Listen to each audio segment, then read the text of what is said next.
আমরা বাংলাদেশিরা কেন যেন সবসময় একটু বেশি কথা বলতে পছন্দ করি। যা বলার দরকার নাই, যতটুকু না বললেও চলে তাও আমরা বলে ফেলি।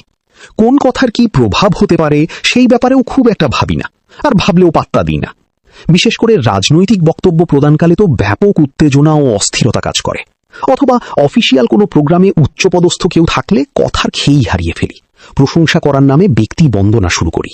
আমাদের চারপাশে এমন অনেকেই আছেন যারা নেতা নেত্রী বা বসকে প্রশংসা করতে করতে দিক বিদিক জ্ঞান শূন্য হয়ে পড়েন। সংসদ অধিবেশনে দেওয়া বিএনপির একজন সংসদ সদস্যের সাম্প্রতিক এক বক্তব্যে চারিদিকে বেশ অস্বস্তি তৈরি হয়েছে।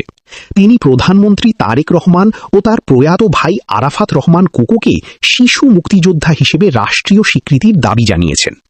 কেন বা কোন মাপকাঠিতে শিশু মুক্তিযোদ্ধা হিসাবে বর্তমান প্রধানমন্ত্রী ও তার ছোট ভাইকে স্বীকৃতি দিতে হবে? মুক্তিযুদ্ধকালে ওনাদের বয়স ছিল যথাক্রমে ৩ ও ২ বছর। যে কোনো মানুষ বুঝতে পারছেন উনি কেন এই অবান্তর দাবি জানিয়েছেন। প্রধানমন্ত্রী ও বিএনপির কাছে অনুরোধ, এ ধরনের অতি উচ্ছ্বাস প্রসঙ্গে পদক্ষেপ নিন।